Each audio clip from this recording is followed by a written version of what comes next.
Hi, and welcome to the last two lessons of our geometry book, if you can believe it. Okay, so today we are going to go over lessons 12.6 and 12.7. We're going to learn about surface area and volumes of spheres, and then we're also going to talk a little bit about similar solids. So let's move on. Definition of a sphere. A sphere is the set of all points in space that are going to be equidistant from a given point called the center. So it's similar to a definition of a circle, except for instead of in a plane, it's in space. So it's going to give us our three-dimensional object. So here's our center, and we've got a radius r. Every single point that is r distance away from our center, not only two-dimensionally but three-dimensionally, will give us our sphere. So we have two very important theorems that will give us our formulas that we've talked about for other solids but now pertaining to spheres. So theorem 12.11 is going to give us our surface area of a sphere. And this states that our surface area of a sphere is equal to 4 times pi times radius squared. So our formula is surface area equals 4 pi r squared. And now we have the volume of a sphere and the formula for that. So theorem 12.12 gives us our volume of a sphere, which is 4/3 pi r cubed. And take a note at the difference in our exponent here. In surface area, we've got our exponent is squared, our radius is squared, whereas in volume, our radius is cubed. And that should make sense because when we're talking about area, we're talking about square units, whereas in volume, we're going to be talking about cubic units. Okay, so let's move on to the next slide. So with regards to spheres, we're going to learn a little bit about intersections. And if a plane were to intersect a sphere, there are two specific types of intersections that it can have. First, it can be a point. It can intersect where it just touches the sphere and it's tangent, similar to when it just touches the circle and that point is tangent to the circle. It can also be a plane is tangent to a sphere.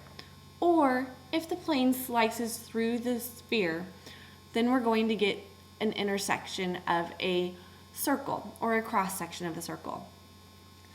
Now, if the plane specifically goes through the center of the sphere, what we're going to have is what is called a great circle. And a great circle is important because it is going to be the largest circle that can possibly occur in an intersection of a sphere. And it's something that we have seen before. And it's also going to divide your sphere into two congruent hemispheres. So where have we seen a great circle before? Our planet. The great circle could be or is the equator. Our equator divides our world into two hemispheres. So the equator is a great circle of a sphere. Okay, so let's move on now to an example. So we want to figure out how to find the volume of the composite solid. We've got a cylinder here and we've got a hemisphere or a half of a sphere here.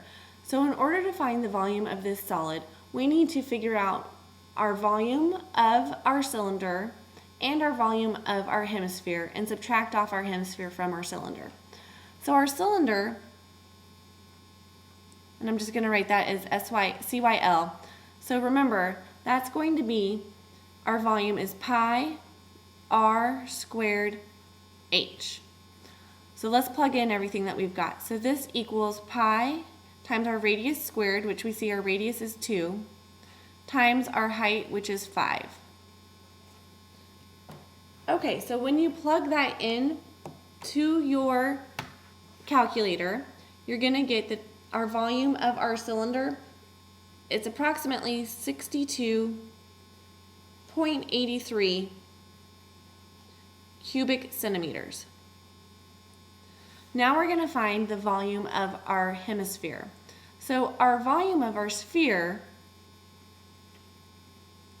we know that that is 4/3 pi r cubed. And if we plug that into our equation using a radius of 2, we're going to end up with a volume of our sphere of 33.51 cubic centimeters. However, we only want half of this. So we're going to go ahead and divide that by 2, and that gives us a volume of our hemisphere, which is 16.76.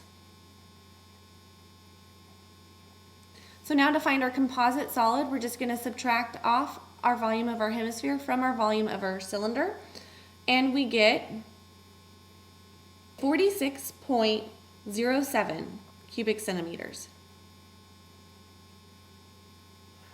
So that's how you're going to find the volume of a composite solid. And we can have many different types of shapes where it's embedded into, but that's just one example.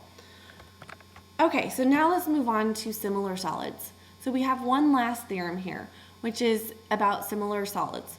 So if two solids have a scale factor of A to B, so they have a ratio that they're similar, and that ratio is in ratio of A to B, then their corresponding areas are going to have a ratio of A squared to B squared, and the corresponding volumes will have a ratio of A cubed to B cubed. So think about when we've done this with our polygons before, when we had similar polygons, their areas had a ratio that was A squared to B squared if their side lengths were similar in a ratio of A to B. Same thing applies to solids. So we have a cone, and our cone has a height of 1 here, and we have a similar cone with a height of 3. So we know that their ratios of their side lengths or of their dimensions is going to be A to B, which is 1 to 3. So from this information, we can conclude what their area ratio will be as well as what their volume ratio will be. So their area ratios, their surface areas will be A squared over B squared, and that's going to be 1 to 9. And then their volume ratios will be A cubed to B cubed, which will be 1 over 3 cubed, which is 27. So you're going to be using these types of ratios when you're figuring out volumes or side lengths and things like that, just like we did with polygons. So you'll get to do a lot of that in your classwork. But that is it for today. And like I said, we are now completely finished with this book. So hope you guys enjoyed this and look forward to seeing you soon. Take care. Bye-bye.